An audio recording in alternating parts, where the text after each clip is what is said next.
సర్వం విశ్వమయం గ్రూప్ సభ్యులకు స్వాగతం, సుస్వాగతం. ముందుగా మనందరికీ గురువు గారైన బ్రహ్మశ్రీ పత్రిజి గారు, అమ్మ స్వర్ణమాలంబ గారికి కృతజ్ఞతలు తెలుపుకుంటూ, సతీ సమేత సప్తఋషుల అనుగ్రహంతో మరియు అవతార్ బాబాజీ గారి అనుగ్రహంతో, ఆది శంకరాచార్యుల అనుగ్రహంతో, మరి శైలేష్ మాస్టర్ ఆశీస్సులతో ఈ రోజు మనము భగవద్గీత సెషన్ ని మొదలు పెడదాం. ఈ భగవద్గీతని మొదలు పెట్టే ముందు మనము గీతా పారాయణ విధానము, ప్రార్థన అది చేసుకుందాము. రాధా మేడం ప్రార్థన చెప్తారా మీరు? మేడం చెప్పండి.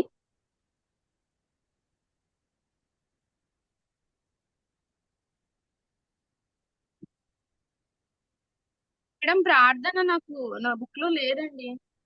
అవునా, సరే సరే సరే, ఓకే అమ్మా, పర్లేదు, గీత నేను చెప్తాను. మహిమ ఉంది. సరే శ్రీమద్ సరే, భగవద్గీత మహిమ ఉంది మధ్యలో. పారాయణం మనం రోజు పారాయణం చేసి ముందు ప్రార్థన చెప్పుకుంటాం కదా. గురు బ్రహ్మ లేదు చెప్పండి, గురు బ్రహ్మ గురు విష్ణు చెప్పండి మేడం.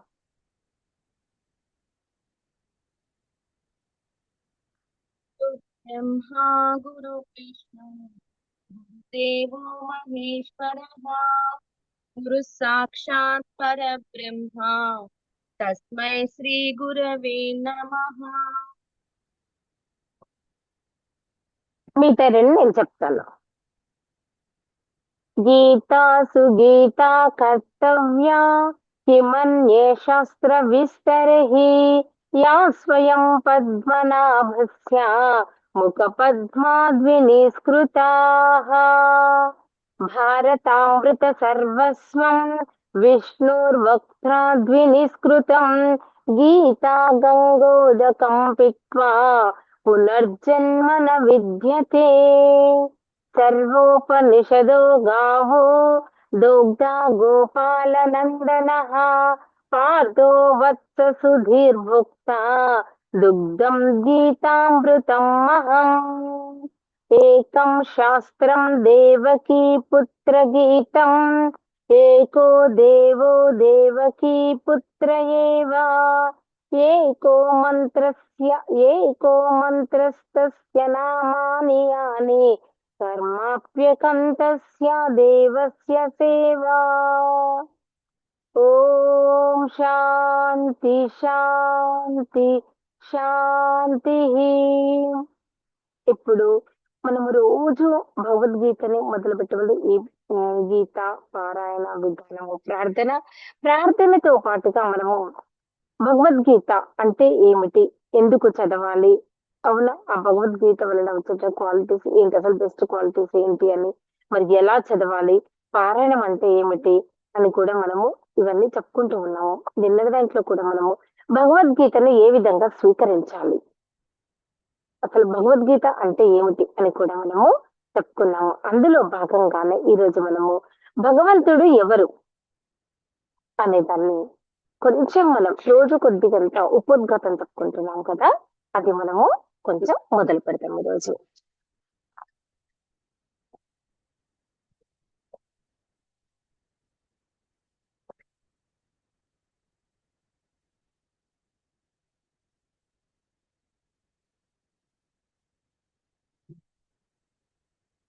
ఆ భగవద్గీత అంటే ఏమిటి, అవునా, మానవాళిని సంసారపు అజ్ఞానము నుండి ఉద్ధరించడమే భగవద్గీత యొక్క ఉద్దేశము.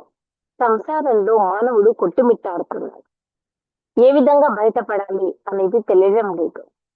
అందుకే ఈ భగవద్గీత మానవాళిని సంసారపు అజ్ఞానం నుండి ఉద్ధరించడం, అంటే వారిని ఏ విధంగా బయటపడేయాలి, ఏ విధంగా వీరు భగవద్గీతను చదివితే వారి సమస్యల నుంచి బయటపడతారు అనేది ఇక్కడ మనకు శ్రీకృష్ణ భగవానుడు చెప్పడం జరిగింది. అది మనం కూడా చదువుకున్నాము, అవునా. అంతేకాకుండా ఇక్కడ ఏంటంటే భగవద్గీత అవగాహనకు తగిన విద్యార్థులు ఎవరెవరు, అంటే దాన్ని చదవడానికి ఎవరు తగిన వారు, జీవితం యొక్క నిజమైన ఉద్దేశాన్ని మనిషి మరిచిపోయినప్పుడు దానిని తిరిగి స్థాపించడానికి ఆ శ్రీకృష్ణ భగవానుడు ప్రత్యేకమైనగా అవతరించడం అనేది జరుగుతుంది అని కూడా, అంటే ఆయన ప్రత్యేకంగా రావడం అనేది జరుగుతుంది. ఇది కూడా మనము చెప్పుకున్నాము. అంతేకాకుండా ఈయన ఏమన్నాడంటే, ఈ శ్రీకృష్ణ భగవానుడు, అధీనంలో లేని స్వేచ్ఛగా ఉన్నానని జీవుడు అంటే వాడు వెర్రివాడే అవుతాడు. నేను అన్నిట్లలో అధీనంలో లేను. నేను చాలా స్వేచ్ఛగా ఉన్నాను. కొంతమంది అంటారు గదా! ఓహో! నాకేంటి, నేను చాలా స్వేచ్ఛగా ఉన్నాను. నేనేమైనా చేయగలను. నాకు అడ్డు, అదుపు లేదు అని. అలా అనడం అనేది వెర్రితనమే అవుతుంది. వెర్రివాడైతేనే అలా ఉంటాడు. ఎందుకు? జీవుడు అన్ని విధాలుగా కనీసం బద్ధ జీవన స్థితిలోనైనా అధీనుడే అయి ఉంటాడు. కనుక భగవద్గీతలోని కథా విషయమును పరమేశ్వరుడు జీవులు అంటే అధీనులైనటువంటి జీవులు అదే విషయాలతో సాగుతుంది. ప్రకృతి, భౌతిక ప్రకృతి ఏ విధంగా, కాలము, సమస్త విశ్వము లేదా ప్రకృతి విస్తారము నిలిచి ఉండే సమయము ఏ విధంగా ఉంటుంది, కర్మ కూడా చర్చించబడ్డాయి. భౌతిక జగత్తు నానా రకాల కర్మలతో నిండి ఉంటుంది. అంతే కదా. భౌతిక జగత్తు అంటే ప్రస్తుతం ఉన్నటువంటి ఈ జగత్తులో, ఈ ప్రపంచంలో అనేకమైనటువంటి కర్మలతో నిండి ఉంది అని చెప్తున్నారు. నానా రకాల కర్మలతో నిండి ఉంది. అంతే కదా. నా కర్మనేమో నా ప్రారంధం కొద్దీ నేను ఇది అనుభవిస్తున్నాను, నా కర్మ కొద్దీ నేను అనుభవిస్తున్నాను అని అంటూ ఉంటారు. అయ్యో ఏమైంది, ఏం జరిగిందంటే, ఏమోనమ్మా ఇదంతా నా కర్మ, నేను ఏం చెయ్యాలి, నేను ఎంత మంచిగున్నా ఏదో ఒకటి వచ్చి పడుతుంది మీద అని చెప్తున్నారు. ఇక శ్రీకృష్ణుడు కూడా భౌతిక జగత్తు నానా రకాల కర్మల నుండి ఉంటుంది. అవునా. జీవులందరూ వివిధ కార్యాలలో నెలకొని ఉన్నారు. అంటే భగవంతుడు ఎవడు, జీవులు ఎవరు? అవునా. భగవంతుడు ఎవరు, జీవులు ఎవరు, ప్రకృతి అంటే ఏమిటి, భౌతిక సృష్టి అంటే ఏమిటి, కాలముచే అది ఎట్లా నియంత్రించబడుతుంది, అంటే జీవుల కార్యకలాపాలు ఏమిటి అనే విషయాలను భగవద్గీత నుండి మనము తప్పక నేర్చుకోవాల్సి ఉంటుంది. అవునా. భగవంతుడు ఎవరు అని అడుగుతా, కొంతమంది అంటే నేను నమ్మను దేవుణ్ణి, అసలు దేవుడు ఎవరు, ఎక్కడున్నారు అని అడుగుతూ ఉంటారు కదా. ఎందుకు అలా అంటారు అంటే, సృష్టి ఎలా ఉంటుంది అడుగుతూ ఉంటారు, అలా అంటూ ఉంటారు కొంతమంది. ఎవరు ఉంటారు, ఆస్తికులు నాస్తికులు, భగవంతుడు నమ్మేవారు ఉంటారు, నమ్మని వారు కూడా ఉంటారు. కానీ వాళ్ళు చేసే పనులన్నీ ఆ విశ్వం యొక్క అనుగ్రహంతోనే చేస్తూ ఉంటారు, ప్రకృతి యొక్క అనుగ్రహంతోనే చేస్తూ ఉంటారు. మరి ఇప్పుడు విశ్వం లేదు, ప్రకృతి లేదని ఒప్పుకుంటారా? ప్రకృతి లేదు ఉంది అని అన్నప్పుడు మరి భగవంతుని కూడా ఒప్పుకోవాలి కదా. అంతే కదా అండి. ఇప్పుడు ప్రకృతి లేదు అని అనడానికి లేదు. నువ్వు ప్రకృతి, ఈ పంచభూతాలన్నీ కూడా ప్రకృతిలోనే కలిసి ఉన్నాయి కదా. మొత్తం అవి ఇస్తేనే మనం తింటున్నాము, నీరు తాగుతున్నాము. గాలి పీల్చుకోకుండా బతకగలమా మనము? గాలిని కొలిచి తీసుకుంటామా? లేదు కదా. ప్రతి ఒక్కటి అన్నిటితో మమేకమై ఉన్నాము. ప్రకృతితో ఉన్నాము, విశ్వంతో ఉన్నాము. అవునా. పంచభూతాలతో ఉన్నాము, అష్ట దిక్పాలకులతో ఉన్నాము మనము. ఇవన్నిటినీ అన్నిటితో మమేకమయ్యుండి భగవంతుడు అంటే నేను నమ్మను అంటే ఏమనాలి వాళ్ళని? అది ఎంతవరకు సమంజసం కదా అండి. అందుకే భగవంతుడు ఎవడు, జీవులనే వారు ఎవరు, ప్రకృతి అంటే ఏమిటి, భౌతిక సృష్టి అంటే ఏమిటి, కాలముచే అది ఏ విధంగా నియంత్రించబడుతుంది, జీవుల యొక్క కార్యకలాపాలు ఏమిటనే విషయాలను భగవద్గీత నుండి మనము తప్పకుండా నేర్చుకుందాము రేపటి తరగతిలో. ఈరోజు మనము శ్లోకాలలోనికి వెళ్దాము. శ్లోకాలలో నిన్న మనం చదువుకున్నటువంటి శ్లోకాలు 19 మరియు 20. ఆ 19, 20లో ఏం జరుగుతుంది, ఏమవ్వింది, ఏంటి అనేది ఏంటంటే కొంచెం మనము స్టార్టింగ్ లో కదా కొంచెం చెప్పుకుందాం. అవునా. యుద్ధం యుద్ధం కొద్ది సమయంలో ప్రారంభం కాబోతున్నది కాబట్టి యుద్ధ రంగంలో శ్రీకృష్ణ భగవానుని ప్రత్యక్షోపదేశాలను నిర్దేశితులైన పాండవుల ద్వారా ఏర్పాటు చేయబడినట్టు అనూహ్యమైన సేవా వ్యూహముచే ధృతరాష్ట్ర తనయులు తెలుసు ఎవరు, కౌరవులు. అవునా.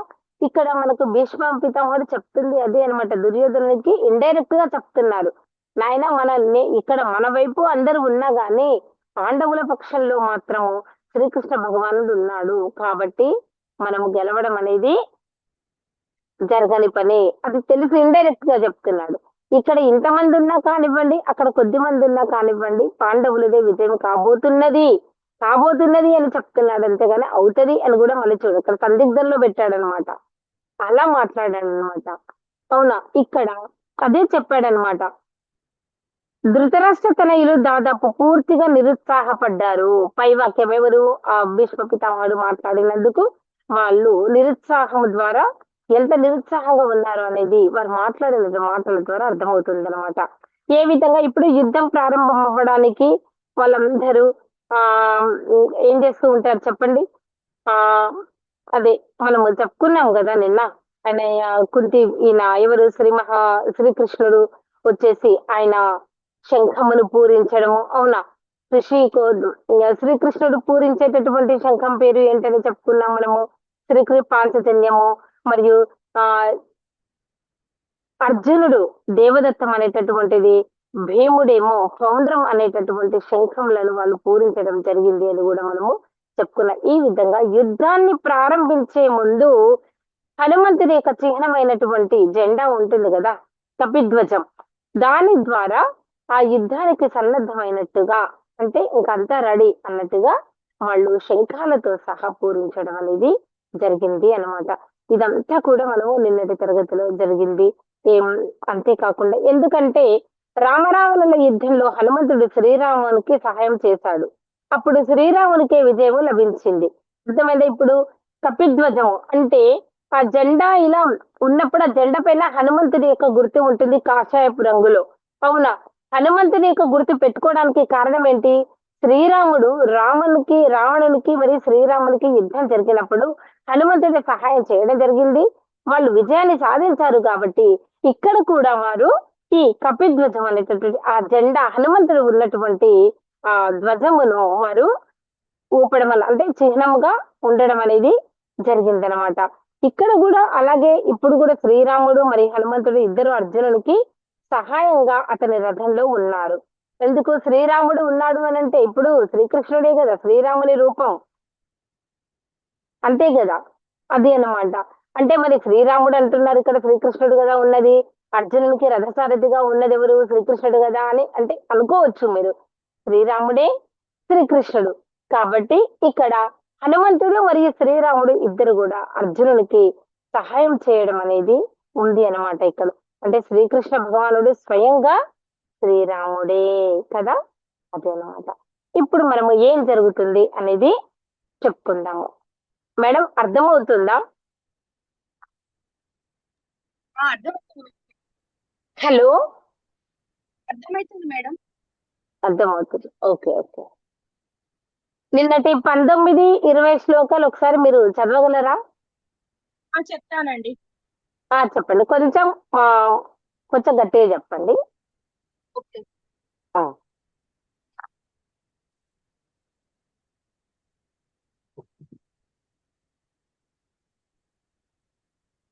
ఓం శ్రీ పరమాత్మనే నమః. శ్రీమద్భగవద్గీత ప్రథమోధ్యాయ. సంజయ ఉవాచ.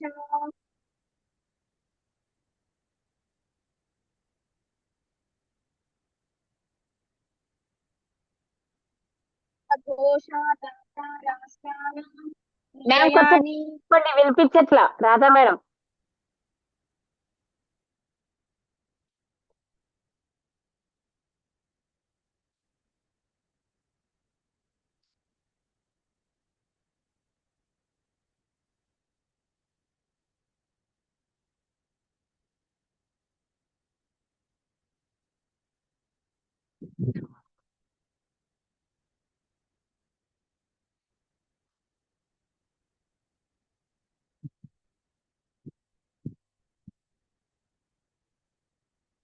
హలో. ఒక్క నిమిషం madam. Okay okay okay ma'am, పర్లేదు పర్లేదు. ఓకే. సఘోషోద్ధార్త రాష్ట్రాణం హృదయాని వ్యధారయత్. నభస్య పృథివీం చైవ తుములో వ్యనునాదయన్. చెప్పాలా మేడం?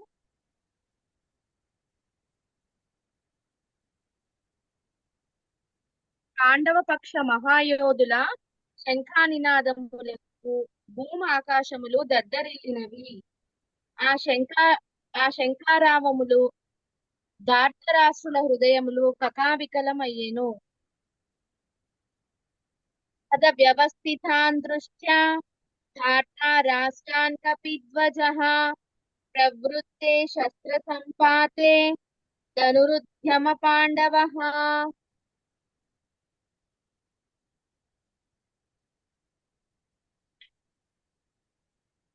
మేడం 20వ ఇక్కడ వరకే కదా. లేదు, ఇంకొకటి ఉంది మ్యామ్. హృషికేశం తదా వాక్యమిదమాహ. ఇది కూడా ఉంది ఇందులోనే, 20లోనే ఉంది ఇది. ఋషికేశం తదా వాక్యం మహీపతే. ఓ ధృతరాష్ట్ర మహారాజా, పిమ్మట యుద్ధమునకై నడుము బిగించి సమర సన్నద్ధులైన ధృతరాష్ట్రులను చూచి కపిధ్వజుడైన అర్జునుడు ధనస్సు పైకెత్తి శ్రీకృష్ణునితో ఇట్లా నేను ఓకే. ఓం శ్రీకృష్ణ. మ్యామ్ వినిపిస్తుందా? కొంచెం వాయిస్ మీద కట్ అవుతుంది. నా వాయిస్ కట్ అవుతుందా? ఆ, లేదు. ఓకేనా మ్యామ్ ఇప్పుడు? ఆ, ఓకే.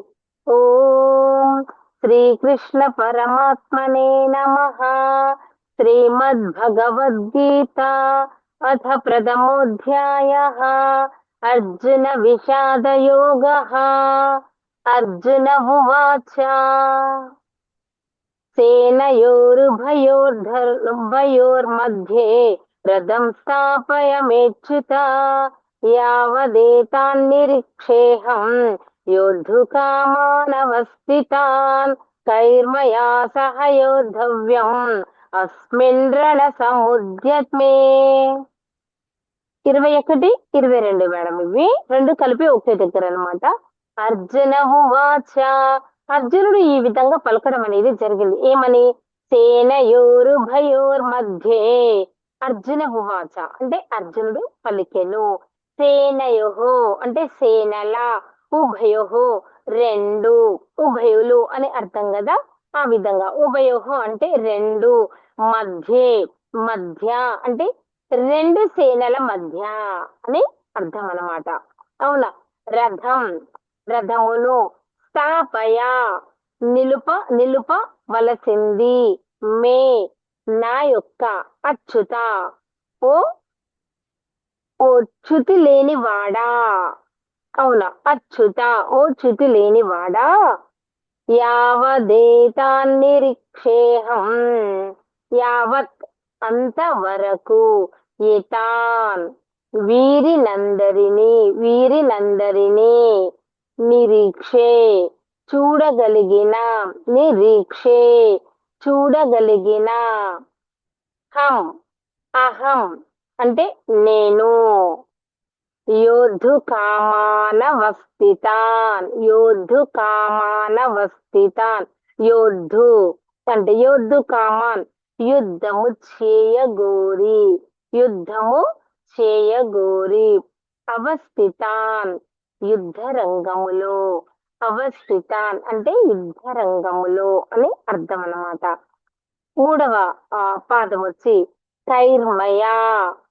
కైర్మయ అంటే ఇప్పుడు చూడండి, ఇక్కడ యుద్ధ రంగంలో కై ఎవరితో, మయా నేను, సహా కూడా, యోద్ధవ్యం యుద్ధము చేయాలో, ఎవరితో నేను యుద్ధము చేయాలో, అస్మిన్ ఈ రణ సముద్యమే రణ సముద్యమే యుద్ధ యత్నంలో, ఈ యుద్ధ ప్రయత్నంలో నేను ఎవరితో యుద్ధం చెయ్యాలి అంటే, అర్జునుడు ఇక్కడ ఏమని పలికాడమ్మా అంటే, ఒక్కసారి మళ్ళీ శ్లోకం చెప్పి మీకు అర్థం చెప్తాను.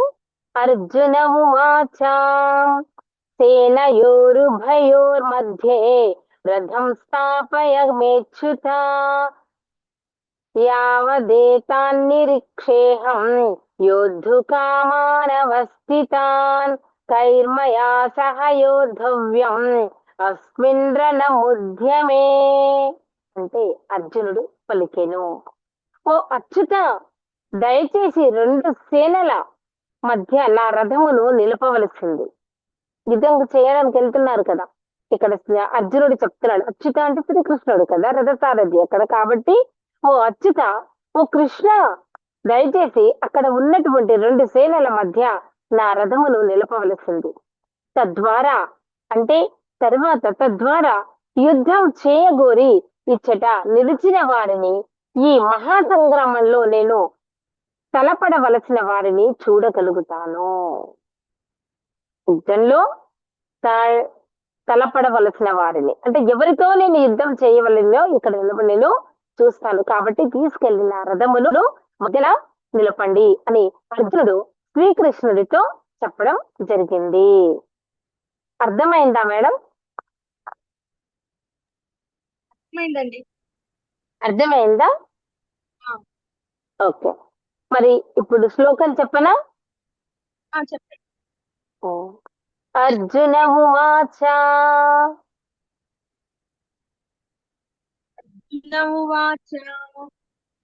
సేనయో సేనయోరుభయోర్मध्ये రథం స్థాపయమేచ్యుత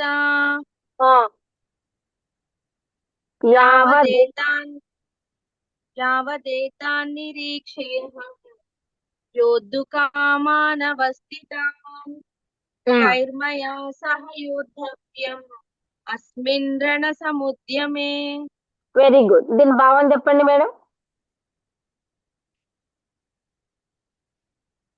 రణరంగమునందు యుద్ధాభిషులై నిలిచి ఉన్న ప్రతిపక్ష యోధులందరినీ బాగుగా పరిశీలించినంత వరకు వారిలో ఎవరితో నేను యుద్ధము చేయవలసి ఉన్నదో గమనించున్నంత వరకును రథమును నిలిపి యుంచుము.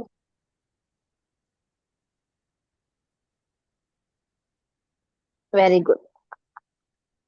23వ శ్లోకం. ఈ 21, 22 అయితే అర్థమైంది కదా మేడం, మీనింగ్ అదంతా కదా. శ్రీకృష్ణుడిని అర్జునుడు రథాన్ని ఎక్కడ ఆపమని చెప్పాడు, ఎందుకు ఆపమన్నారు, దేనికోసం, ఏంటి అనేది అంత అర్థమైంది కదా. 23వ శ్లోకం. యోత్స్యమానానావేక్షేహం యాయేతే తత్ర సమాగతాః ధార్తరాష్ట్రస్య దుర్భేద్యః యుర్యుద్ధే ప్రియచికీర్షవః.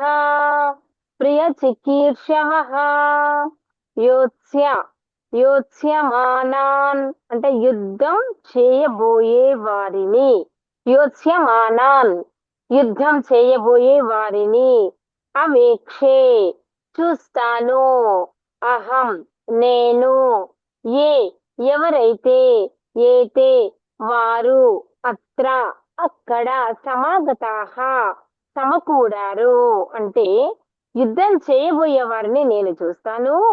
అక్కడ ఎవరెవరైతే అక్కడ సమకూడి ఉన్నారో వారిని నేను చూస్తాను ఓ కృష్ణ అని. ధార్తరాష్ట్రస్య అంటే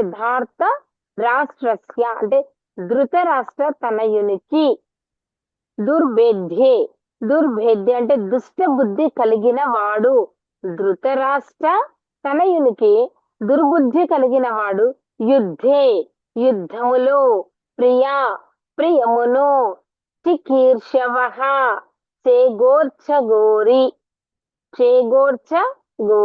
అంటే దుష్ట బుద్ధి కలిగిన ధృతరాష్ట్ర తనయునికి ప్రియమును చేకూర్చగోరి యుద్ధము చేయడానికి ఇక్కడికి వచ్చిన వారిని నేను చూస్తాను. చూసారా ఇక్కడ, దీన్ని చూడండి.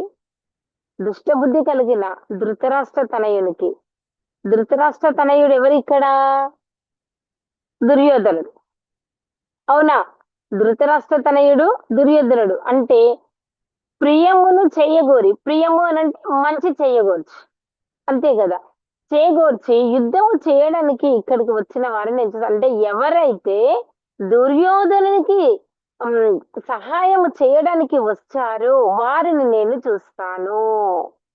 వాళ్ళ తరపున అంటే దుర్యోధన యొక్క తనైన తరపున వారికి ఎవరైతే సహాయం చేయగోరి వచ్చారో, ప్రియముని చేయగోరి వచ్చారో నేను వారిని చూస్తాను. మరి కౌరవుల తరపున దుర్యోధనుని యొక్క అత్యంత అది ప్రీతిపాత్రమైనటువంటి శిష్యుడు ఎవరు? కర్ణుడు కదా. ఆయన ఇద్దరు స్నేహితులు కదా, కర్ణుడు దుర్యోధనుడు ఇద్దరు.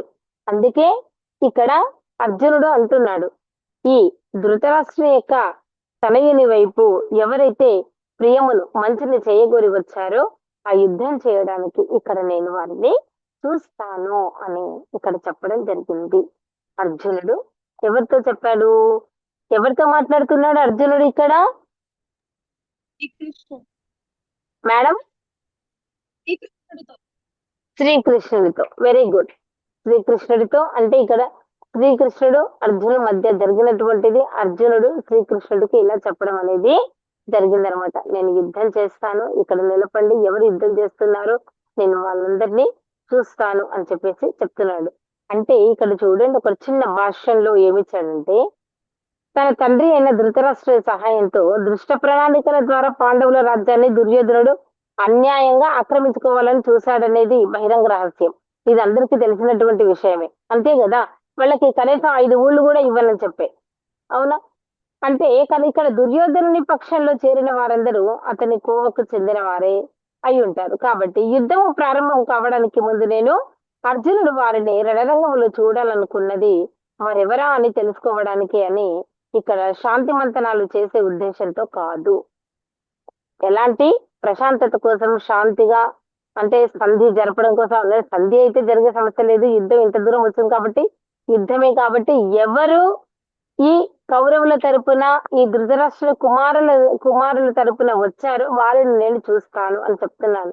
అంతేగాని నేను శాంతి కోసం కాదు అన్నట్టుగా ఇక్కడ అర్జునుడు చెప్పడం అనేది జరిగిందనమాట. అంటే ఆయన ఉద్దేశం అదే అనమాట, శాంతి కోసం కాదు, ఎవరి వరకు సహాయం చేయవచ్చారో చూస్తాను వాళ్ళని అని చెప్పేసి శ్రీకృష్ణుడు ఉన్న కారణంగా విజయం గురించి పూర్తి విశ్వాసంతో ఉన్నప్పటికీ తాను ఎవరితోనైతే తలపడాలో వారి బలాన్ని అంచనా వేయడానికి అర్జునుడు వారిని చూరగోరాడనేది అంటే చూడాలి అనుకునేది జరిగిందనమాట. అంతే కదా. ఇప్పుడు ఎదుటి వారితో యుద్ధం చేయడానికి వెళ్తున్నాం అనంటే ఇప్పుడు అతనితో నేను సమానంగా సాటి కాగలనా, ధీటిగా ఉన్నానా లేదా అని చూసుకుంటారు కదా. ఇక్కడ కూడా అర్జునుడు ఈ ధృతరాష్ట్ర వైపు ఎవరున్నారు అని చూసుకోవడం అనేది జరిగిందన్నమాట. యోత్స్యమానానవేక్షేహం యాయేతేత్ర సమాగతాః ధార్తరాష్ట్రస్య దుర్భేద్యః యుద్ధే ప్రియ చికీర్షవః. అంటే దుష్టబుద్ధి కలిగిన ధృతరాష్ట్ర తనయునికి ప్రియమును చేకూర్చగోరి యుద్ధం చేయడానికి ఇక్కడికి వచ్చిన వారిని నేను చూస్తాను అని అర్జునుడు శ్రీకృష్ణుడితో అనడం జరిగింది. చెప్పండి మేడం ఒకసారి.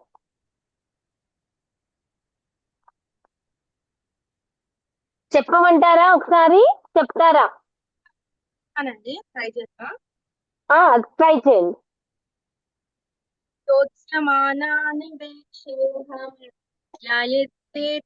సమాగతః ధార్తరాష్ట్రస్య దుర్బుద్ధే యుద్ధే ప్రియ చికీర్షవః. బుద్ధి అయిన ప్రియమును కూర్చుటకై యుద్ధమున పాల్గొనదలిచి వచ్చి ఉన్న రాజులను అందరినీ ఒక పరికించెదను. Very good madam. గీతా మహత్యం చెప్పుకుందామా?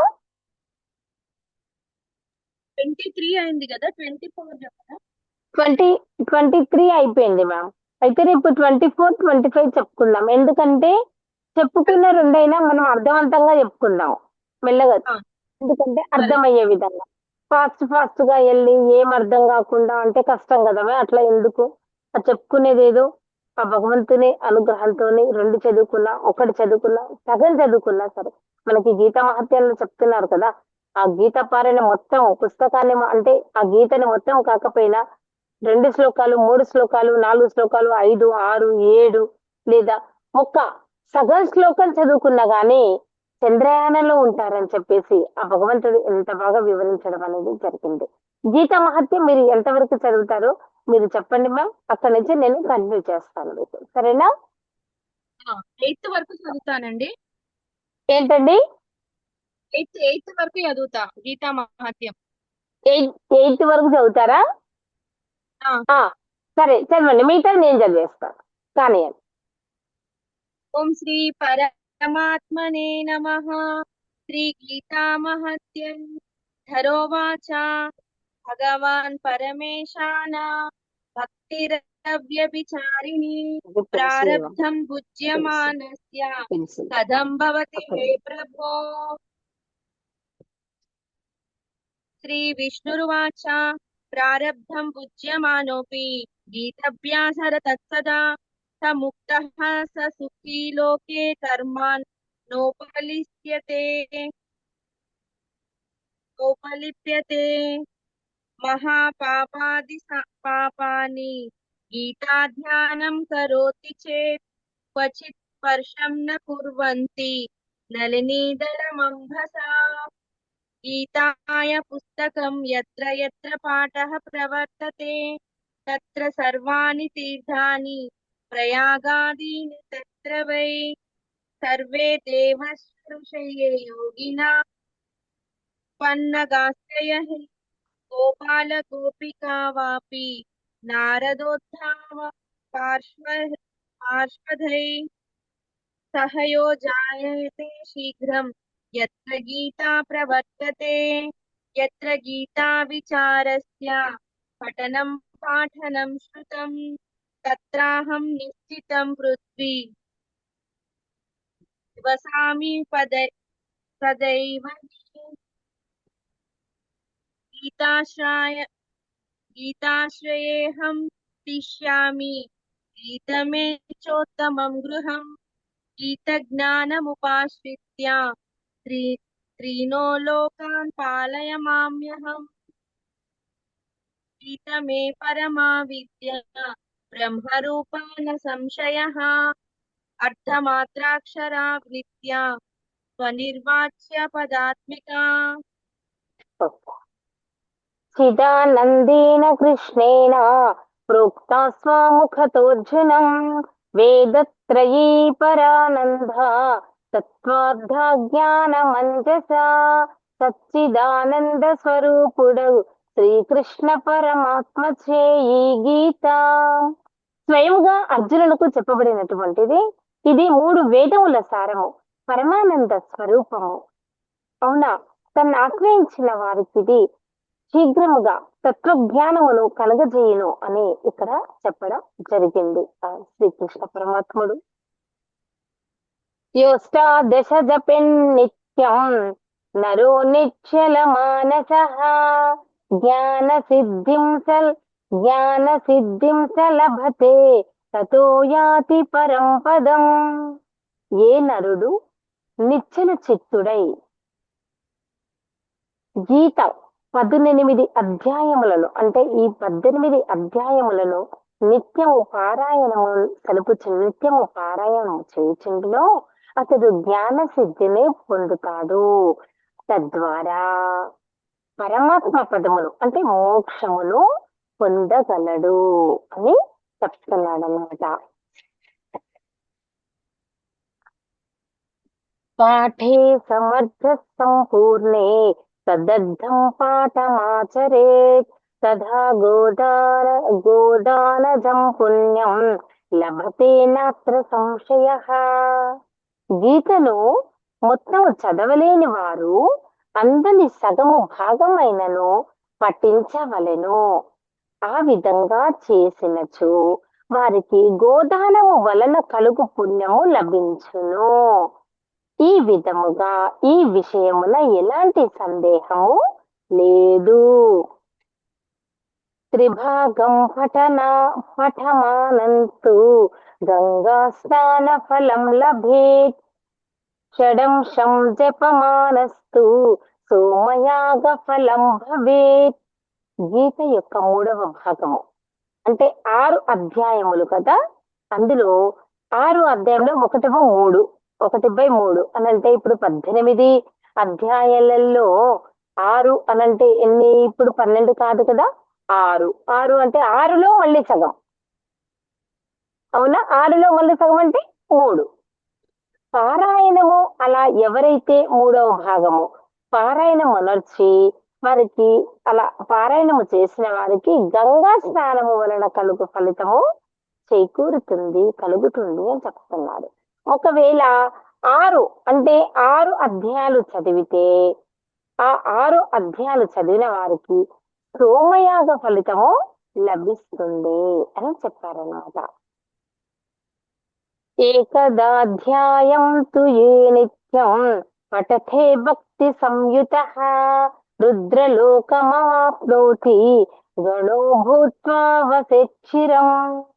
అంటే ఎవరు గీత ఎందరి ఒక అధ్యాయమును భక్తితో కూడి నిత్యము పఠించుచుండునో అతడు రుద్రలోకములు పొంది అచ్చట రుద్రగణములలో ఒకడై చిరకాలము వసించి ఉండును.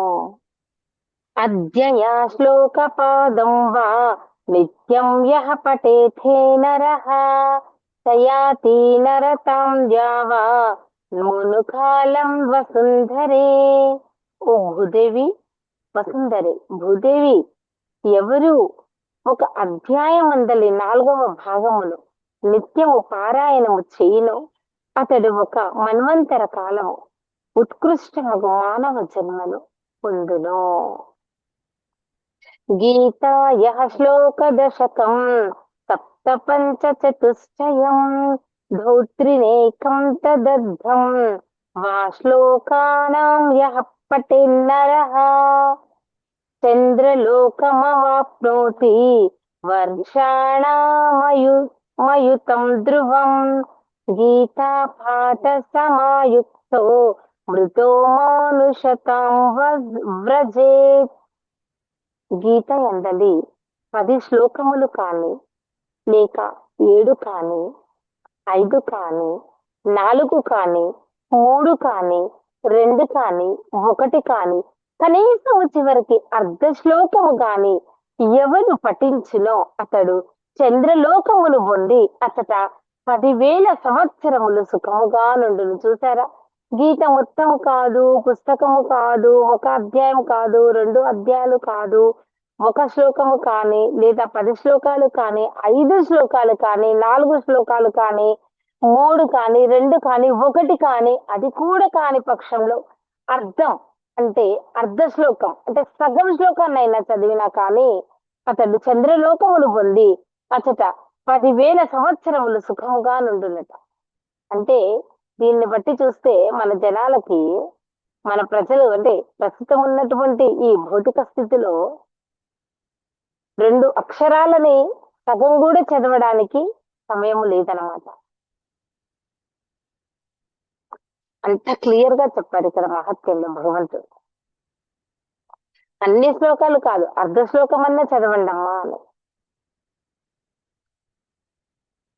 ఆ విధంగా ఎవరైతే పఠిస్తారో అతడు చంద్రలోకము పొంది అచ్చట 10,000 సంవత్సరములు సుఖముగా నుండును. ఇందు ఎలాంటి సంశయము లేదు.